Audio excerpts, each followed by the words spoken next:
Welcome to Talking Buffalo, featuring conversations with guests from around the world of sports, media, pop culture, and all things Buffalo. With your host, Patrick Moran. All right, what is going on, everybody? Happy Casual Friday. Welcome to Talking Buffalo, part of the Blue Wire Network. I'm your host, Patrick Moran. Thank you very much, as always, for locking in. It is Casual Friday. That means, as always, I am joined by my good buddy, Aaron Quinn from Cover One. How you doing, Pat? We probably should have thought, I should have thought a lot more over the course of last week on how this week might go. Never really, I don't know. I should have envisioned We talked Bills losing. We talked about it, but in my heart of hearts, I never thought we'd be doing it this week. But sure. I think that's the like weird part of where we're at as a franchise, and for us as content creators, it's a weird place to be because I'm still a fan, right, at heart. But the last couple of weeks, I have been talking to the guys at Cover One, like, what's our plan for the offseason, because it can end really abruptly. And, you know, you got to have a plan in place as a content creator for the weekly schedule. Like, where's everybody's head going to be at? Greg and I did not do our show last night, Wednesday night. We wanted to take a week, breathe on it a little bit, and we'll pick back up here this next week. But those are conversations you have to have. So I was a little prepared for it, which I do think helps to be where I'm at now, getting ready to talk to you. But it's the unfortunate part of how the NFL works, man. One game just ends your season. And there is no other scenario like this in major sports, right? Like when Stanley Cup finals, you're going to get a whole week and a half of being able to be in a series and get yourself back in. But NFL, man, it's that one bad game, you don't show up. That's it, man. It's a wrap. To clarify, it's not so much that I never thought the Bills could lose to the Bengals. Sure. It's that I didn't think the Bills would lose to the Bengals in the fashion that they lost to them to end their season. What was your feeling like? You know, let's put aside this podcast. Let's put aside your podcast. Put all that stuff aside. As a Bills fan, because you're a Bills fan first and foremost, what was your feeling like watching that game? It was the first time all year where it was a really helpless, like, what in the world is going on type of game. It was tough to watch. As a fan. Sure. Forget about creating content. As a fan, it was really hard to watch. Well, I will say, and this is, some people probably think I'm bullshitting here, but I don't have two hats. Like I use the way I watch as a fan in the way I give my takes on the post-game show. They don't change, right? Like, this is just how I am. There's no shtick or anything in terms of that and covering the team. And so I was frustrated. There's no good feelings about getting your butt handed to you in your home stadium. You know, we heard a lot about, we got to get these playoff games at home. We got to get these playoff games at home. Well, you have one, and then you get punched in the face. We've heard how the weather is an advantage. Well, you had weather. Like, there's all these things that we've heard, and they didn't take advantage of it in the moment. Now, it feels terrible. I said it on the post-game show. It's worse than 13 seconds, in my opinion. Like, at 13 seconds, I at least left that season feeling like, man, the only thing that can stop us is a coin flip, or the only thing that can stop us is somebody else matching a generational performance. Like, and I felt really good there, where getting beat in this manner, because everybody reacts to recency bias, that is a real thing. I'm guilty of it too. We're stuck with that final taste in our mouths. And that's going to be it's going to be a very difficult off season to move through the emotion of what we felt last to really where the big picture is for this team and where we should feel about this team going forward. Because I think there's probably some people probably think I'm on the wrong side of this, on the homer high end side of feeling good. But I think there's all the people that are way too far on the other side. The answer is probably in the middle, in the gray area, probably more to what Von Miller said of some of the tweaks and running it back kind of thing. You know, sometimes Dave Portnoy could be a troll. I hate him. I think he's a scumbag. I know how you feel about him, but I do want to pull up a tweet because I did. Broken clock's all right twice a day too. Yeah. Well, this is one of those broken clock moments. He tweeted this right after the game or that night. I honestly can't imagine being a Bills fan right now. There is nothing worse than thinking it's your year and then getting pummeled like that. You blink and poof, it's over. Mm-hmm. I mean, Patriots had some of those. Oh, sure, for sure. Yeah, right. But, like, they got beat up in the playoffs a couple times. On years they thought they were champs. Sure, absolutely, man. But we really did. I did. I thought this was the Bills' year. I know you did as well. I thought last year was too. Yeah. I will say when we step back, Pat, I did think this was the Bills' year, but like I was annoyed with some of Brandon Beane's press conference, and we can get into some of that here on the show. Yeah, but we will. I do think there was some honesty in that, especially when he was talking about, I think people, deem success. There's only one form of success in the NFL, and that it's a Super Bowl. And I think that's a fan and media mentality. I think within the NFL itself, there's many forms of success, and Super Bowl is the ultimate, and that's the one that's glorified and everybody's going after. And you will lose your job if you continually don't perform for it. But the Bills, by historical measures, by if you compare them to pretty much teams across the board throughout the history of the NFL, right now, the spot that we're in as a fan base and our team is in is still a good, successful NFL franchise. And people are going to pile on me that that's some loser mentality because if you don't win the Super Bowl, that's not. I swear to God, that's a fan and media narrative. It's way overblown. There's a very slim margin between what we consider to be great coaches and great organizations of all time and where the Bills are at right now. And it really is just a couple games, a couple plays. Like they're really close. I think overreacting to the results of the most recent game would be a mistake in this case. I think there's concerns. I think you're probably going to bring up a bunch of valid concerns here today, but I think for me at least, my perspective has changed when I go look up. People clamor for Sean Payton. Let's get Sean Payton in here. He's won a Super Bowl. This was freaking almost 20 years ago that he won a Super Bowl, and he has not been successful since. And he had terrible playoff exits with a Hall of Fame quarterback and a stacked roster that was way over the salary cap, and he still couldn't perform and match that Super Bowl run. The cachet that comes with a Super Bowl early in somebody's career, I think is overstated. Sean McDermott's been better than John Harbaugh over the last 5 years. He's been on par almost with Andy Reid. Andy Reid took 6 years with KC after 13 years of not winning a Super Bowl. He went 6 years with KC, and he went 2-5 and in the playoffs in his first 6 years. Like how we deem success and the angst for a Super Bowl, I get, but I think we still need to ride the course. There was a plan in place for this team. We praise how meticulous they are. We praise all the things they've done for the past whatever months, but then we get these results and we want to throw everything away. We want to throw the baby out with the bathwater. And I just don't think that's the right way. I don't disagree with you. I'll say this though. And I think this is part of the problem. Like from week 1 through the playoff exit, there were losses. There were a lot of games where they almost beat themselves. I mean, talent won out at the end. They could have lost more than 3 games. They could have also been a perfect, like there were a handful of plays and 8 points away from absolutely. That's what I'm saying. You lose 3 games by 8 points total. I mean, you go to the Miami game, half the team's out, and they're playing in 90,000-degree weather. Minnesota, they blow a 3-score lead, and Josh Allen fumbles a snap, or forget about 3-score lead. If he handles that snap, bam, game over. And then in the second half, they just completely shit the bed against the Jets. But yeah, to your point, you take away a couple plays, and you're potentially 16-0. I know that sounds crazy, but it's not really that crazy. It's not. And injuries aren't an excuse because every team faces injuries, but this felt like a Chargers year. The Chargers just always get dealt these massive blow injuries. This for the Bills, and we haven't had that in 3 or 4 seasons. We aren't used to that, and we lost all pros at multiple levels of the defense. Like, not a lot of teams can overcome that and still have everything right in front of them. Right? They still had a chance to beat that Cincinnati team and get exactly what they wanted, and a really good team came in and beat them. Like that sucks. But there's worse problems to have in the NFL right now. Injuries were a very big factor for the Bills during the regular season. There's no question about it. But you get to the playoffs and you can make a very fair case that the Bills were on the better side of the injury issues with both teams they played. I mean, look how decimated Miami was, including their quarterback 2 weeks ago.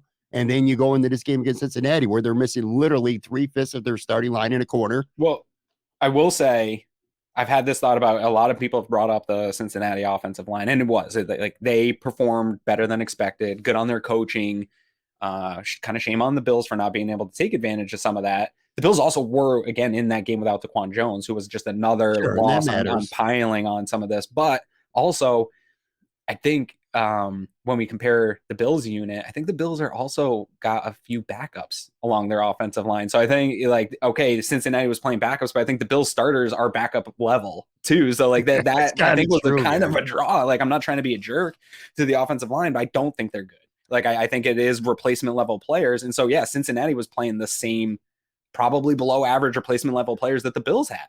at some of those positions. I'm laughing because It's I'm getting true. I'm Because getting a it's little right, bit. Pat. You're right, and I'm getting a little bit off topic with where I was going with this. But I will say, you put out a tweet this week. By the way, Aaron Quinn 716. Make sure you followed him. You put out a tweet. You showed a clip of Roger Saffold just getting. Brown got beat pretty bad on that too. He did, but man, and you just I look at Roger Saffold and I'm like, holy shit, man. I mean, like you could have played left guard on that play and did a more effective job than he did. But anyway, getting back to what I was saying, yes, the loss stings, but to me, they lost to a team that's very good. I'm not that shocked. I'm just shocked. Well, I'm not shocked now that I've learned more about this team throughout the week and hearing players speak and coaches speak and talking about There's some a of the stuff lot of context. a lot of stuff that they went to. So yeah, there's a lot of context that maybe in the moment I didn't get. To me, it was just we probably should have seen the writing on the wall now in hindsight with the way they performed against Miami and New England. Those were not good teams, that it shouldn't have been those games that they were. And then the week leading up, like, it definitely sent signals that on Wednesday there was a lot of talk about, hey, we're doing a walkthrough, but we really got to be on our P's and Q's, like our coaches trusting us. That felt like very conservative and like, guys are tired. We got to manage this roster. We got to limp through here and get as good as we can. And that just doesn't feel like what Brandon Beane was talking about, is get going into the postseason trending in the right direction. And that includes energy. That includes how you're playing on the field and how you're performing. It seems like they just really ran out of gas after everything that happened with everything, really. And then just pinnacled with everything that went on with DeMar. It seemed like they just kind of coasted on, hey, our Josh Allen and our talent is superior to these two teams we can play. But then when you go up against a team that is balanced, that is good, that is focused, and has a legitimate shot at the Super Bowl also, I think it was just too much. I want to put this out there. I'm not speaking for Aaron, so if he feels differently, he's certainly entitled to. I'm saying that, in my opinion, in hindsight now, I think the Bills they emptied the tank against New England. That was a very emotional game. It was literally just days after what happened to DeMar. But if you really look and break that game down, Nyheim Hines' 2 touchdown returns was big. The Bills defense that game did not look good. They gave up 3 touchdown drives of more than 74 yards or more that game at home against New England, a game that they desperately wanted to win to get the number 2 seed so they get home field for at least 2 weeks. I think they kind of emptied out the tank. That Miami they also game, that was not a normal week of preparation, which also is not fair to judge a team on. Even against a bad team, you still have to want as close to a normal week as you can get. And then the following week, like I said, I mean, they they did skate by. They escaped Miami at home with the 3rd string quarterback. That was a very, it was an ugly game, but a surviving advance in the playoffs. You know that. And that's what they did. But you still had glimpses of, even with the mistakes. This is the interesting thing about why I do think it was burnout at the end here, because Bills made a ton of mistakes in that Miami game. And the talk all week was, man, if the Bills don't beat themselves and they don't turn the ball over, there's nobody we can't beat in the NFL. And they didn't against the Bengals. The problem wasn't turnovers. It wasn't Josh playing sloppy. I mean, I do think 3 and outs are turnovers, and you had a handful of those early in the game, but it wasn't the sloppy play that we've seen allow teams to get into this game. Cincinnati just straight up beat every rep in the line of scrimmage. They had wins. Every rep with defensive backs, they were more physical. They had wins. It was just at all layers of the game. And when you watched it back, I think it was more, you hear what the players were saying, to your point about the exhaustion and just they could sense the feeling and the energy leading into it. And then when you watch the tape, it does show. It's there.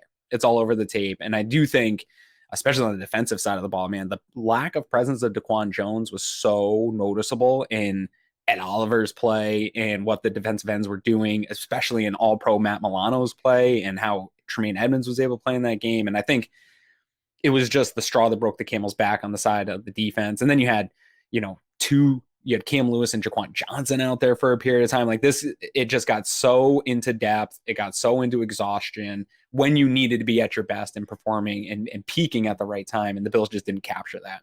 I would say this too. I want to be careful because absolutely, I agree. The Bills definitely ran out of gas, and I really don't think you can dispute that. But at the same token, I mean, you hit on it. I want to make sure that Cincinnati gets a lot of credit too, because they're a very good team and they played a hell of a game too.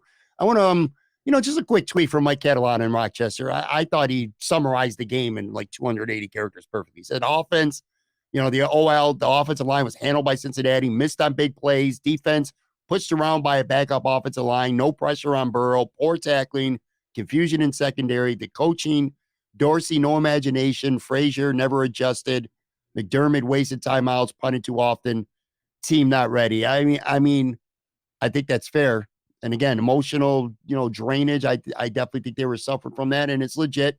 But I think that's fair. I thought they were just dominating, man. I think it's also fair to Bean's point, and not a scapegoat or an excuse. I think to the old famous Mike Tyson quote, like, everybody's got a plan till you get punched in the mouth, right? And going down 14-0 very quick. And I do think Brandon Bean's right. Like, I know I felt confidence when Cincy took that first drive and went, because I've seen it on tape a lot from Cincy, and I've seen on tape a lot from the Bills of giving up those first drives. But usually they get a little bit of time to adjust, and they clamp up a little bit. They stop it to field goal drives, or they get a couple stops. This time, the Bills go 3 and out again, or they go out 3 and out 2 times between possessions. And I don't think the defense ever really got a chance to settle into the game early on, and they got the lead. And then it's hard to play from 2 possessions down against the team like the Bengals that has balance and that is playing more physical and attacking your offensive line with different types of blitzes and getting you in bad positions. And so the Bills started to press. Like, I think a lot of teams do this. Again, I think if we look back historically throughout other playoffs of really great teams that, should have advanced, you see games like this where they just get outmatched and they just get outmanned. And I think there is a lot of context and nuance. There is a lot of blame too. I think a lot of what Catalana said is true. They weren't getting pressures, right? There was confusion on the back end. They didn't meet the moment again this year. And I think that's a problem, but I don't think it's the problem that everyone, or as terrible of a problem as everybody believes it is. I think everything's still in a pretty good spot. Yes. I want to turn my attention to, because this is where I do have a problem. And again, it's also easy, Aaron, to be a Monday morning quarterback, or in this case, a casual Friday with Aaron Quinn quarterback. Okay. Plenty of days to digest it. But in fairness to me, I'm going to say this too. I had a problem with it at the moment, and I even talked about it before the game. Given what happened, that your team is running on fumes. Okay. And pretty much the team admitted that afterwards. Maybe we didn't know that until we heard from players and coaches and stuff. Which maybe some of it's more leaning into an excuse. I think people are feeling that way, that it seems like an excuse, but I think there's legitimate. If you're a human and you've experienced any of the type of stuff, you know that there's some truth to it, right? I do too. I believe it too. I do believe to some extent they were definitely running on fumes. I believe Matt Milano, the way he was in the locker room after the game. Yeah. But here's the thing, knowing that, okay, and knowing, and this is where I turn my attention to Sean McDermott right now, where I have a couple problems with him.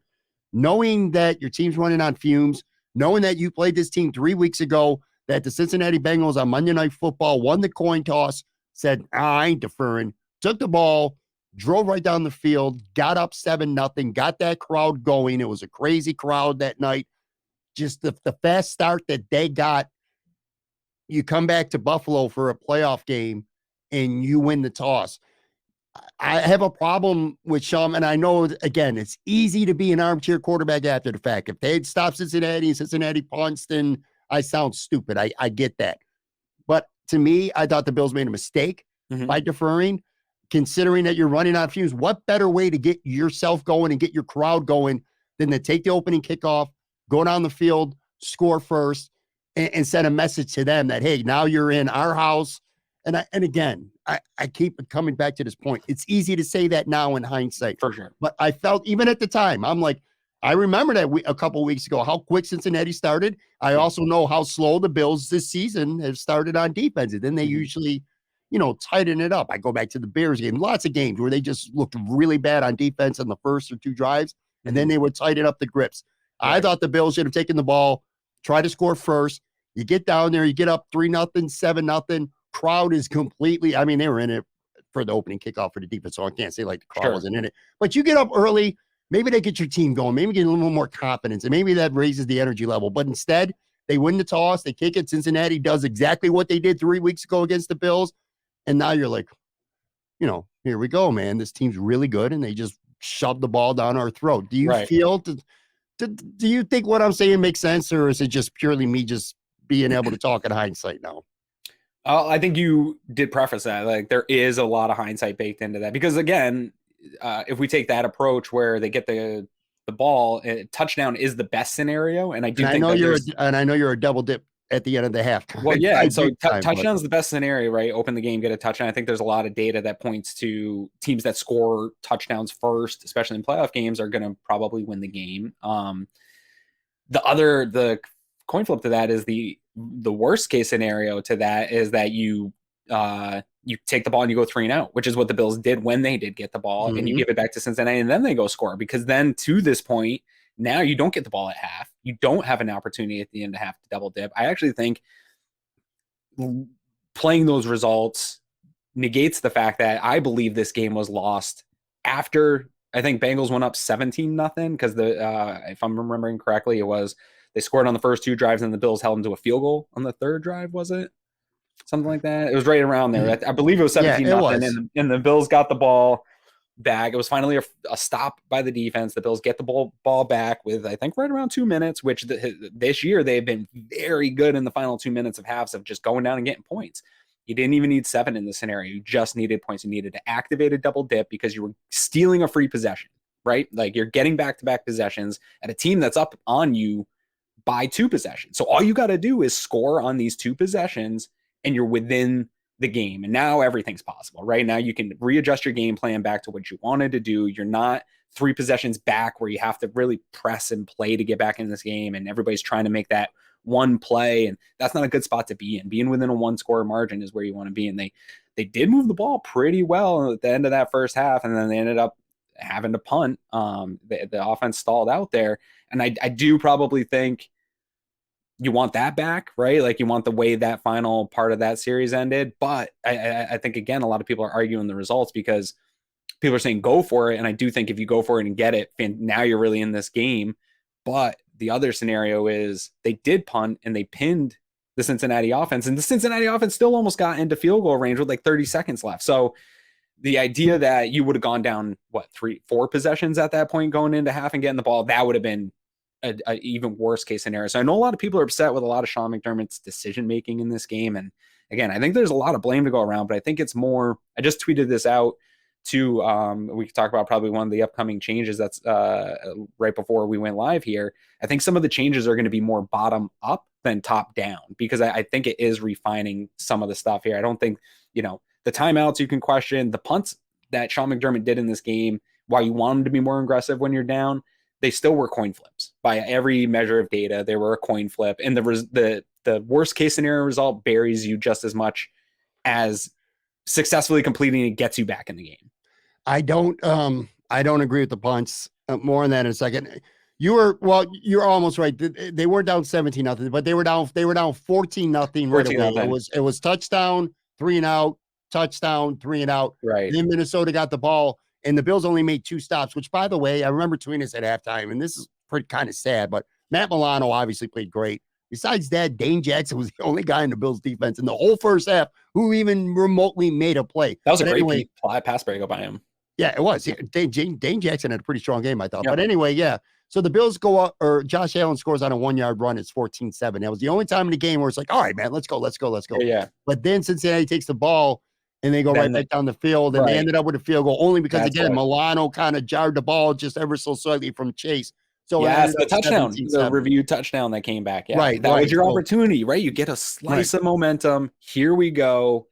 And there was a couple times in that first half and then the start of the third quarter where they had like a little window to make something happen, and they just could not get that to happen. Even Milano had a sack. That was like the one time they stopped Cincinnati on third down the whole first half.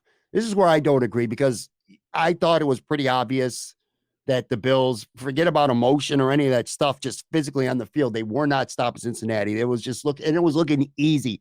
And I felt like that 4th and 10. I get it. 4th and 10 is not an easy play to convert. I understand that, but you're down. I'll go for it too. I'm not advocating. Right. You're down 17-7. You can't stop them. And everyone in the crowd and everyone watching TV knows that you're not going to beat the Bengals. You're not going to hold them at 3 points in the second half and pull this out 24-20. You got to score.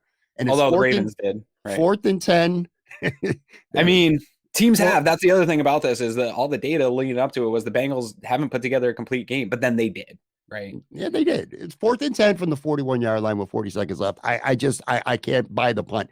And it goes back to just what it feels like. And then maybe somebody could show me some metrics and stats and prove me wrong. And if you do, I'll tip my hat to you. But it just feels like every year the Bills during the regular season, I think maybe they go for this. It's just like this team seems a lot more aggressive during the regular season. And then it gets to the playoffs. And more specifically, these last 3 years when they lose games, and Sean McDermott just gets in ultra conservative mode.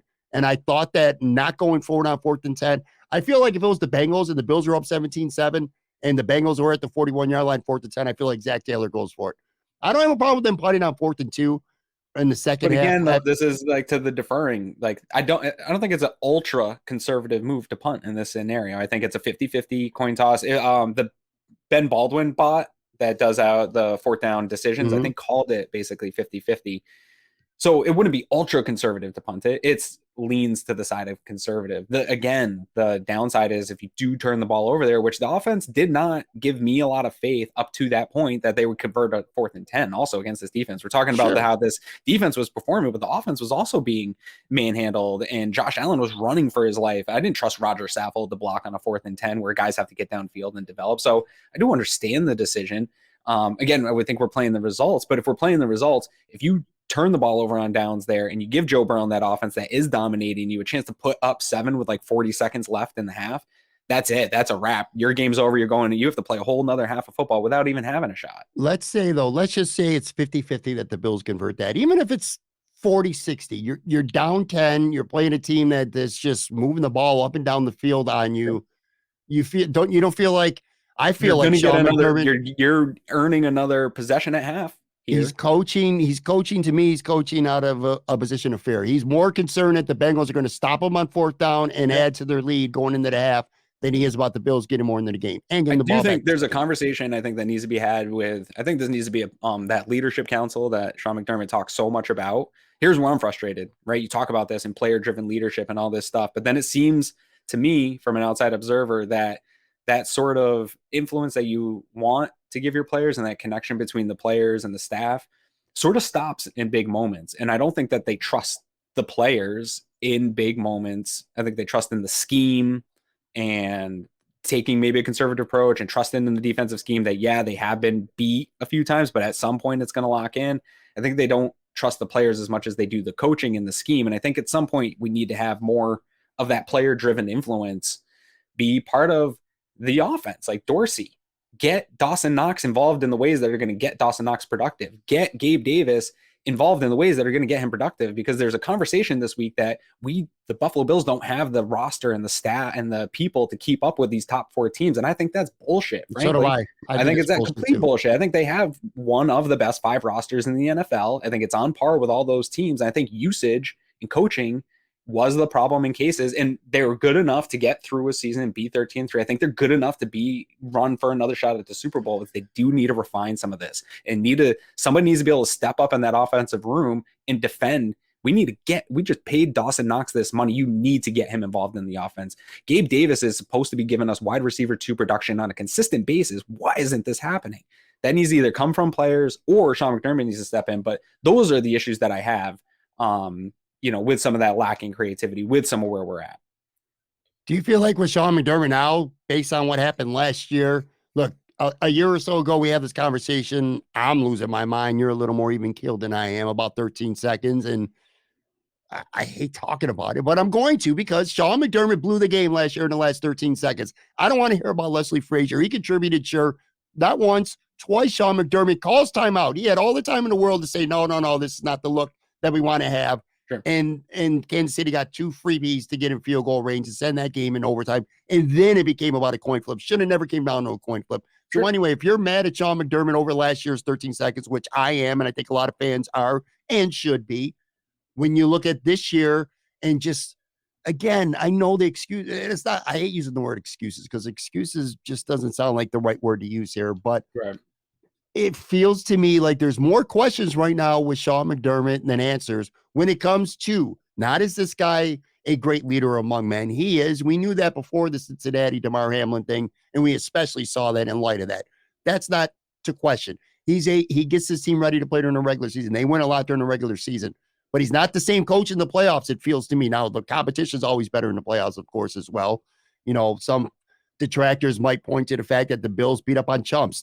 This defense builds up their stats, playing backups. I mean, DVOA accounts for that. A DVOA still suggests that the Bills are really good, right? Like, yeah. And I do think they're good. We had a first place schedule this year. It was harder than people thought it was in August because we thought those Miami, Jets, even the Patriots games were going to be bigger cakewalks than they were. So the Bills schedule actually played out a little bit more difficult than I think people thought it was. If you had questions about Sean McDermott being the right coach to get you over the hump, take you to the promised land after last season, has any of that been answered this year? Not for me. I think he's not going to be fired. He's not going to be fired. The hot seat doesn't start until if the exit's similar next year, then the hot seat starts. He's not even fired. You're starting the hot seat then. In my opinion, I think the statement you said is wrong in that there's more questions than there are answers. We have way more answers than we do questions. The question is just a big one. Can he do it when he get his team ready when he needs to the most and get them over that hump? I don't know. I don't know if Sean McDermott's the guy or not. I think. Do you feel he coaches differently in the playoffs than he does in the regular season? It's hard. Do you notice it? It's tough. I mean, they're very different scenarios than they've probably faced. The way they got punched in this game wasn't really something that they faced a whole lot over the last year. I think Brandon Beane is right. Sent back to that Indy game where they really got beat up and pushed around the field. And so that's a different situation. I do think that he's made mistakes, but again, Pat, I'm big on viewing our team and comparing them to their peers across the league. I would urge everyone to go back and watch last year's postseason, which people thought was one of the best postseasons in the history of the NFL because it was all one-score games down to final possessions. It was great football. Coaches were just fumbling all over themselves that entire postseason into the Super Bowl, man. Go back and watch the final 5 minutes of that Super Bowl. Neither coach wanted to win. They both made mistakes and put their players in positions to fail. I think it's more common than people think. I think coaches are seasons end more like Sean McDermott's did more often than not. Only one team wins the Super Bowl every single year outside of Bill Belichick. It doesn't happen with consistency. Most coaches go out like this. We want to get that one. I don't know if McDermott's the guy. I'm staying the course. They put a big plan in place years ago. I want them to tweak it as they go, but I'm staying the course, right? We got this cap corrected. We've got a good roster. I think it's a top 5 NFL roster. I want to see this out. I don't think he's Marty Schottenheimer.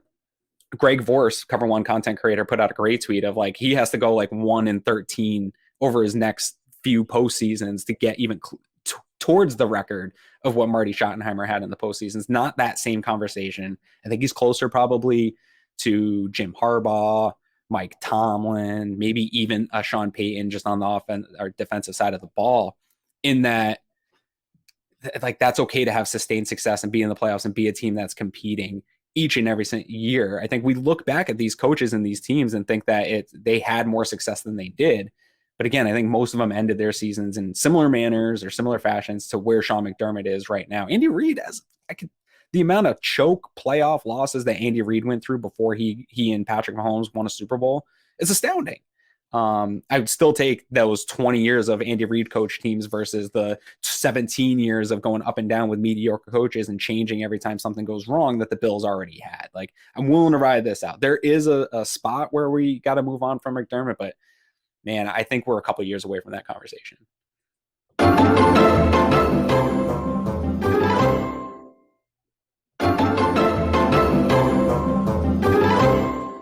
You've referenced the Buffalo Bills being a top 5 roster a couple times, and I completely agree with it. I will say, though, this past year, I don't know what it'll look like. The one area that concerns me, and you talked about this on Twitter, you talked about a little bit on this show, the offensive line is not good enough, just flat out.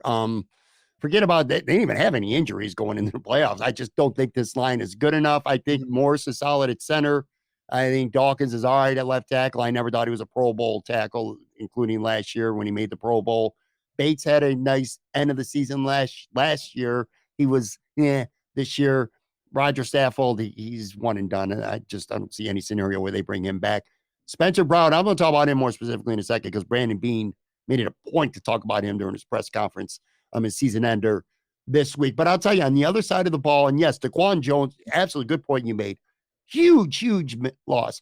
I would almost say probably the pickup of the offseason now in hindsight too. Sure. Like, yeah, fantastic. And I'll tell you right now, I mean, it sounds ridiculous to say this. And again, I mean, Vaughn obviously was the pickup of the offseason, but the way DaQuan influenced everything around him. Sorry. Yes, for sure. And again, it's easy to say this now, but I'll tell you what, you can have back Kappa and Jonah Williams, and let me have DaQuan Jones for that game because I think he does a lot of things.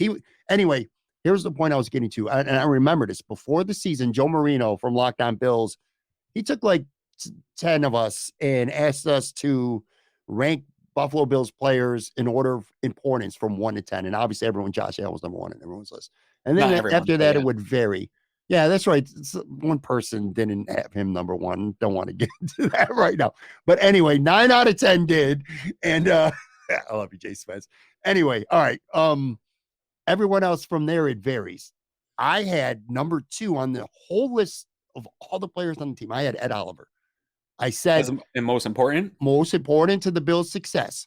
And last year, I thought he was starting to take over games at times. And I'm like, all right, man, this kid is going to break out and become on that level of one of the top 4 to 6 defensive tackles, maybe in the NFL. Didn't happen. I don't know if he peaked last year. I don't know what is going on. I know he had a couple injuries this year, but he gave the Bills, and let's just call it what it is, dude. He gave the Bills 0 in the playoffs. 0. He gave the Bills 0 against the Bengals. Yeah, I think he had a half a tackle. It's just and I know stats can be so overrated for a defensive tackle. Doesn't always tell the story. DaQuan Jones is a perfect example of that. Ed Oliver's got to do more than what he did. He was not good enough for the Bills down the stretch. He was terrible for the Bills. Maybe the Miami game he did okay against the run, but he got no pressure on Skylar Thompson. He had the biggest gift sack, actually, I've ever seen in my life. Literally unblocked, and then he got a sack last week. But he was garbage against the Bengals. I'm telling you right now, if there's 53 guys on this roster, the guy that I'm probably most angry at as a player is Ed Oliver right now. I thought he gave him nothing. Anyway, my point was this. You're right.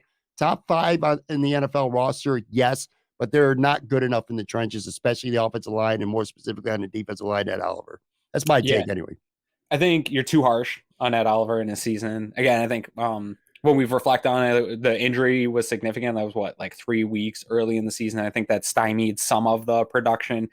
The way he plays, that type of leverage and ankle, like you'll see him on film, take on a double team, plant his knee into the ground and like push up. Like the way that he plays, I think that ankle injury bugged him for a little while, which probably looked worse for production for him. But even watching through that Bengals game, man, I saw a number of times where he was generating pressure. And here's the problem. I said it all week leading up to that game. If your pressure isn't resulting in sacks with Joe Burrow, it's almost a liability, right? Because he plays so well under pressure and he's able to manipulate pockets. And in those scenarios, this is the Jerry Hughes conversation that we had for years, where Jerry Hughes was getting pressures and winning those matchups, and he was performing well individually. But I think the defensive line just, again, I came back to more disappointing of AJ Epinesa, Boogie Basham, not so much Shaq Lawson because he wasn't brought back to live up to his pick status, but some of these guys that you needed somebody to develop, and these were the moments. End of this season was the time for somebody to step into the role that they were drafted to be in, and nobody did that. I think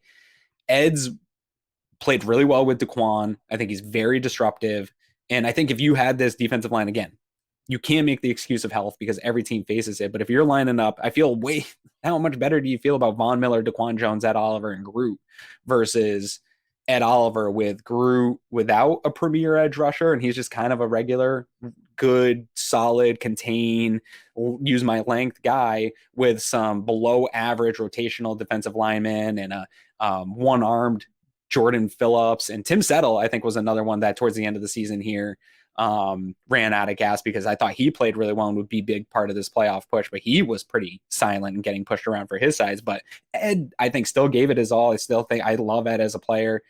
Maybe the contract isn't as high as I thought it was going to be last year, the way he was looking, but that might be a benefit to the Bills. I'm still in on Ed Oliver. Still think he's a good havoc wrecking defensive tackle. We got to remember the the way we saw this defense last is a bad taste in our mouths. But again, every metric, DVOA, how they stood up to other teams, they were the highest run stuffing team in the NFL. That's a defensive line statistic. Matt Milano making an all-pro and Ed Oliver getting people to, or not Ed, or Tremaine Edmonds finally getting people to say, hey, yeah, let's pay this guy, is a direct reflection of when your defensive line was healthy, how it impacted how everyone else was able to play, right? So again, I'm not ready to throw the baby out with the bathwater because we saw a poor performance. My big concern is, what's Von Miller look like next year? We just saw Trey White. Fans were real impatient with Trey White not coming back right when his injury happened, or coming back a year from when the injury happened. I think people are anticipating that Von will be earlier than that just because of the way he's talked. But I think that we probably have to anticipate not getting Von Miller back until a full year. We know the Bills are conservative with this stuff. We know they're not going to let player pressure push him onto the field. What's the Bills defensive line look like for 12 weeks of a first place schedule next year with this same excuse sort of built in where, okay, well, we still don't have a premier pass rusher to go with Groot, to go with this defensive line. And that's my big concern heading into next year. It's not Ed Oliver not living up to where he's supposed to be. It's, I want to get this unit together the way it's supposed to be. Yes, I still think Ed Oliver is supposed to be at this point a star player. But you take TJ Watt off the Pittsburgh Steelers defensive line here throughout this year, right? And you saw a huge decrease in what they were able to do. And they still have good defensive tackles. They still had good players, but they operate at a different level when you remove a piece from it. Well, let me ask you this. So we all know he's got his 5th year option already. I think he's guaranteed like 10.7. It's somewhere between 10.3 and 10.7. Less than Wilkins or Quinn Williams, I think. Do you think the Bills, like I would have said a year ago, that he's going to get that 5th year option, and priority 1 or 2, if not Edmonds, priority 2 would be, let's get Ed Oliver locked up long term. I'd be stunned right now if he gets an extension this offseason. I don't know how the staff feels on him. I'm sure they want some of the growth that fans have been clamoring for. I think part of the issue here with Ed Oliver is the Aaron Donald comp that has just kind of followed him around his career as an undersized guy that was supposed to perform like Aaron Donald. And I think that's crazy, unfair. I think Aaron Donald might be one of the best defensive players I've ever seen in my whole life. And so comps do hurt. I don't think he's ever going to be that, but I do think he adds a level of disruption from the interior that you don't have. And so I don't know if maybe he's not a long-term extension type of guy, but I don't trust right now Eric Washington to draft and develop the next Ed Oliver, when I think Ed Oliver has the talent to be a disruptive player on the interior. That's fair. Okay. Now, all right. That's fair. You could say that you don't trust the Bills. Maybe you don't trust Brandon Beane, who does not have a great success track record when it comes right now to taking defensive linemen early in this draft. Maybe you don't trust him to start over and take a defensive tackle. That's fair. I'm going to move on because we only got a limited amount of time. Yeah. And I can probably argue with you about we got all off season, Pat. For an hour. And we do have an whole off season. I just think he was better last year than he was this year. So let's just move on from that. Brandon Beane had a press conference. Anything stand out for you, from it? I mean, he went typical amount of time. I said earlier, I kind of hinted at it. He talked about at length kind of Spencer Brown and fans. I think he called you guys scouts or what do you call it? Content was he talking about us? I think he was talking about Cover One. I think he was talking about you, Greg, and Eric personally, and no one else. But anyway, he referenced the fact that he was injured this offseason. He did not have an offseason program. It's only in his 2nd year. He was not healthy, and that he thought he played better in the second half. But he noticed, and he obviously has seen it and heard it. Fans very down on him. So he went out of his way to talk up Spencer Brown, although he did say he would bring in competition, but I kind of got the gist that I think Spencer Brown's still your right tackle going forward. Said he'd love to have Hoyer back, but I don't think that's going to happen. In fact, I don't think there's any way that happens. And then I don't know, kind of what I took away from it was just mainly you could almost expect the status quo. What were your takeaways from Brandon Beane? I was torn. I put out a tweet a little bit yesterday because I listened to it live and had a weird kind of feeling about it. It didn't seem like how I feel usually when I listen to Brandon Beane. So I listened to it back again yesterday morning over coffee, and I think he made a lot of good points that got missed on fans in terms of perspective, right? Like I do think Brandon Beane and Sean McDermott have a good perspective of where the plan is and what they see internally and how the NFL works and their comparison to the rest of the league. I think they are on par. I think they also see their flaws. I think it's a fine line of, you know me, Pat, I don't care about public accountability. I don't need the Bills to get out here and point fingers and give fans exactly I don't need that fresh meat. Yeah, you were like that last year. I remember that. On the same way, I do think that they'll handle some accountability inside, but what I don't want to be is bullshitted, right? Like, I don't want you to come out and spoon feed me kind of the BS. And I know that is the PR plan for the Buffalo Bills. And so I get it because I do like it in a lot of instances that they don't give you a lot of information, but I really wanted maybe a little bit more conversation about how he feels resources should be utilized in terms of protecting Josh Allen or in the trenches. Not necessarily, hey, we made these. I don't need him to say this guy was a failure, that was a failure, but kind of owning to what we've done and the way that we've done it maybe hasn't been good enough to get the results that we're looking for because we're in the same spot here again. And so I felt like there's maybe a little bit of BS to some of what he was saying, and I don't want to be fed. It felt a little used car salesman-y at times. But I think his perspective was fine. The Spencer Brown stuff's a little annoying because it feels Cody Ford-ish, right? Like it's a guy he picked and he's going to come in and defend. I think there's probably some of those that context matters. Even to the video I posted about Roger Saffold, I think you need context. It's a little unfair of me to post just a bad rep out there, right? And I think there's probably some good reps on his film here this year, but ultimately it hasn't been good enough. And I've seen Spencer Brown get walked back a ton. I think he's just too tall. I don't think he has the right size to play the position. I think they bet on traits and maybe haven't won. Maybe he'll pan out. But what I don't want to be is just told or kind of condescended to, talk down to. And that's where I felt that you brought up that comment about social media scouts and stuff. That came off a little bit of like, very uncharacteristic of Brandon Beane.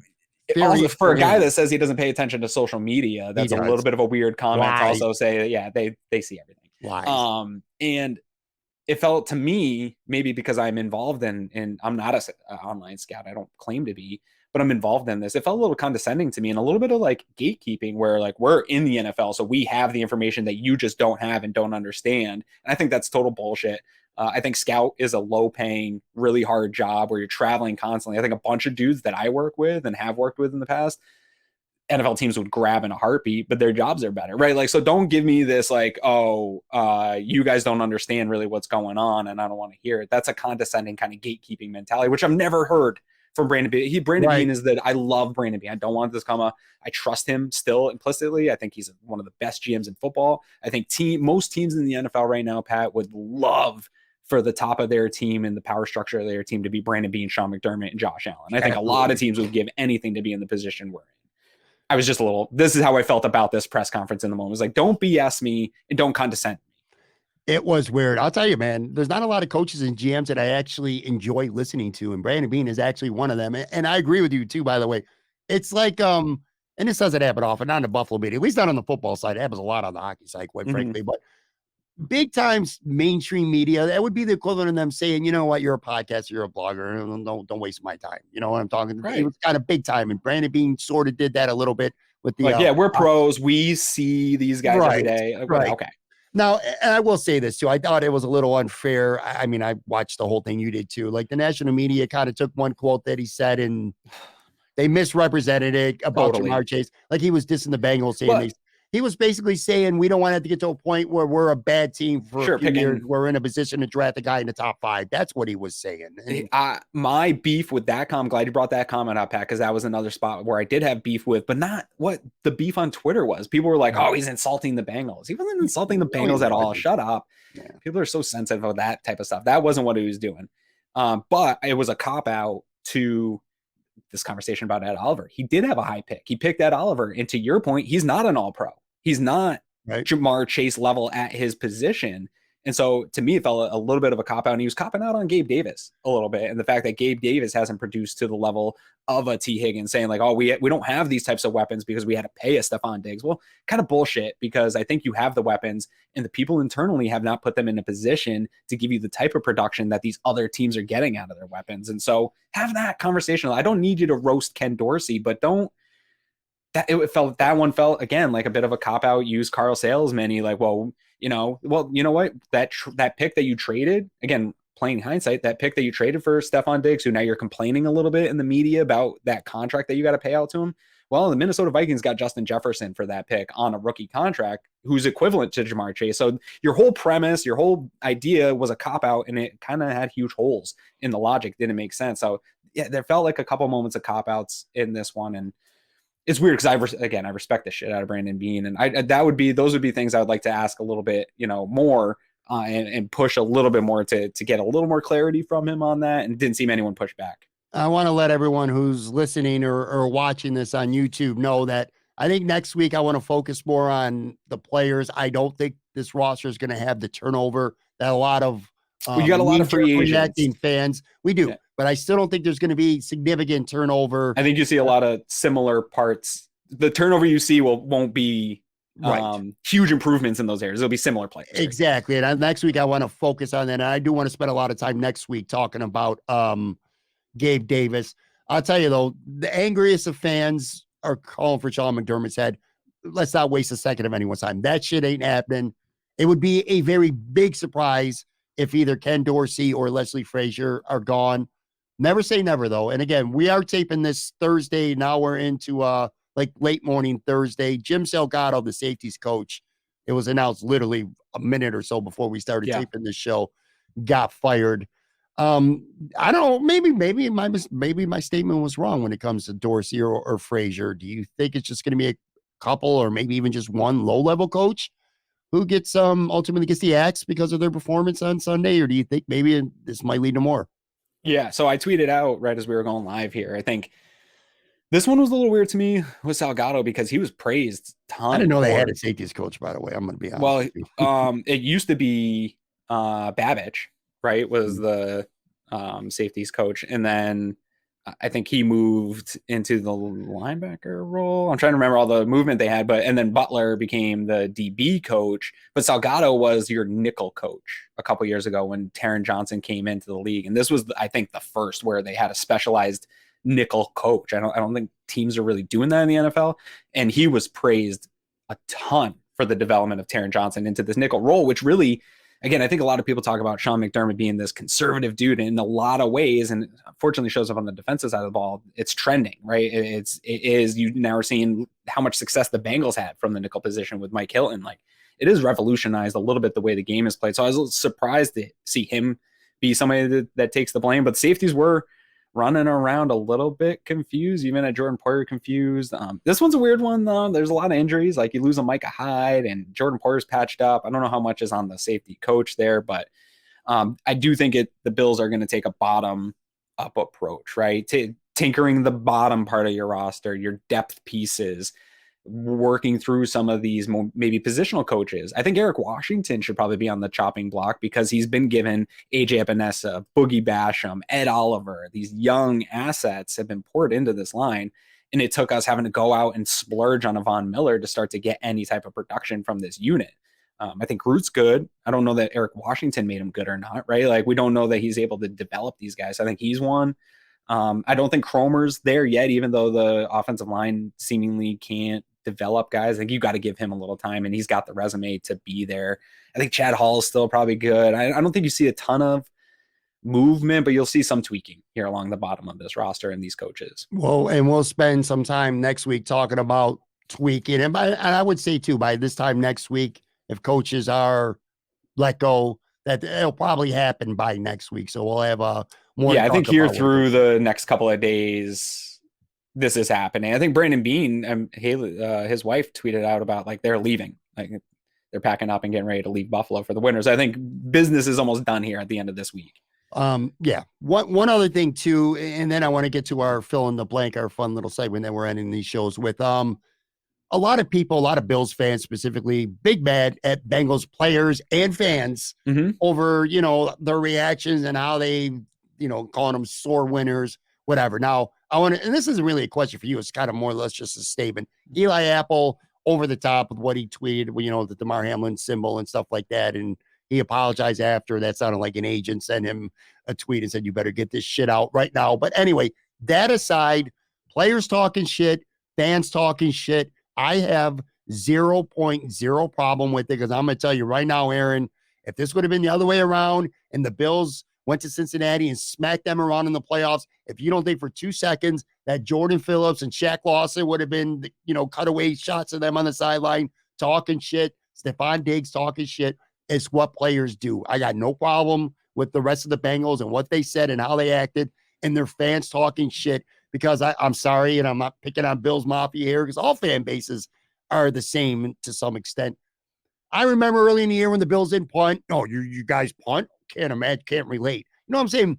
Fans talk shit. The Bills, if you don't think Bills fans would have been talking shit to Cincinnati had they smacked them around, you're freaking crazy, because they would have, just like our players. It's part of the game, it's part of the sport, so get over it. You don't want it to happen, but have your team play better. Eli Apple aside. Eli Apple aside, for sure. There's a conversation that's always going on in the Cover One DM group where there's a few of our guys that really engage with fan bases from other teams, and I just don't ever see it. I really don't. I see people tweet about like, oh, this fan base. I just don't engage with the fans of other teams. I am a fan. I just don't, either I don't see it or I ignore it or whatever it is. I just don't care. I don't give a like, I know how obnoxious some of our fans can be, and I don't want to deal with the loudest, most obnoxious fans of the other teams. I just don't do it. Right. This week I did it. And it was terrible.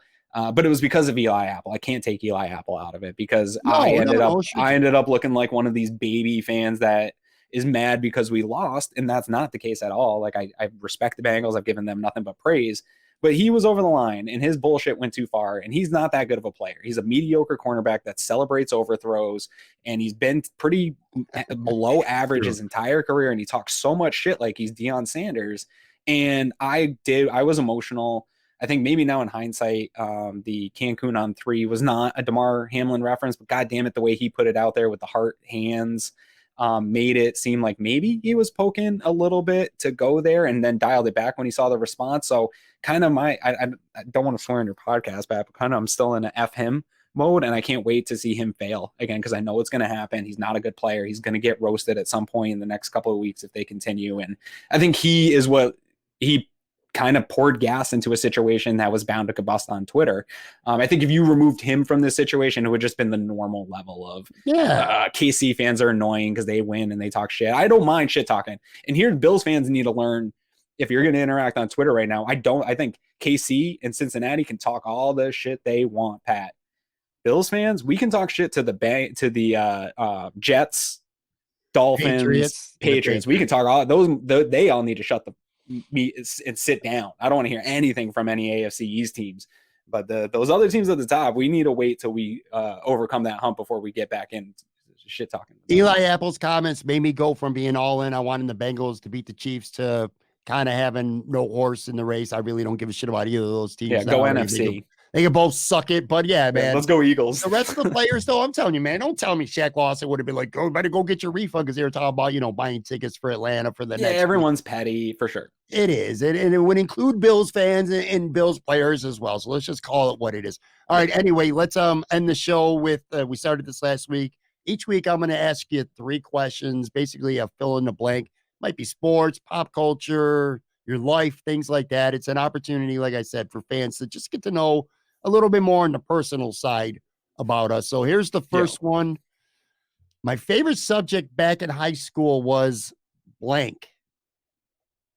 Skipping class and hanging out in the hallway. Dude, Were you a shitty student? Dude, I was not good at high school. I was a barely scrape by. I did graduate, but it wasn't pretty. It took a lot of work. I just didn't give a shit. Like, I like girls and playing basketball, and that was it. So not a lot of subjects. I guess one thing I did have, I don't know if you ever experienced this, because I wasn't a good student, we had a vocational school in my area where multiple high schools would go. And I took a marketing class there, and there was a marketing group called DECA.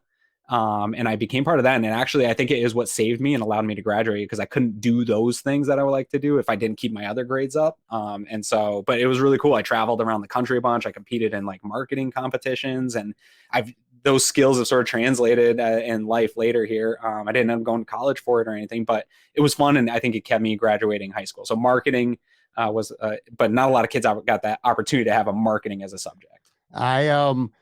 I wasn't a good student academically, but I liked going to high school. Like I liked the socializing aspect. Oh, I loved that. Girls, just being in school. It was school fun. dances. I was not a good student either. I guess I would say probably American history, because it was one of the very few subjects in school that actually I would have any interest in. All right. Not counting your birth name, the name you wish your parents would have given you at birth is. And I'm going to tell you, before you answer that, whatever name you pick is going to be your name on the display here for on the YouTube side for next week's show.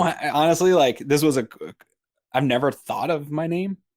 Like maybe that's weird that I never like, why did my parents name me this? Or I like my name. I think it flows well. It balances well. So I like where I'm at. But I always tease that when I had a kid and my wife was like, you're an absolute idiot. That is not happening. That I would name him Apollo.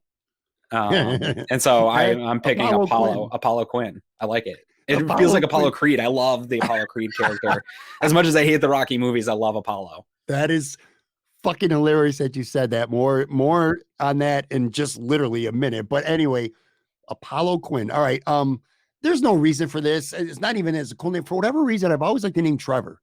Like I almost named my kid Trevor. The only reason why I didn't is because a couple friends of mine had kids before me and they named their kid Trevor. So I was like, I'm not going to do it.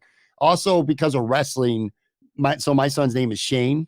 The name Shane, my wife pushed Sheamus on us hard. So Seamus Moran would have been a pretty cool name. I kind of like my name too, though. I maybe it's just because we've had it our whole life and we're used to it. But all right. So Trevor Moran here and Apollo Quinn. Let's get to the last question.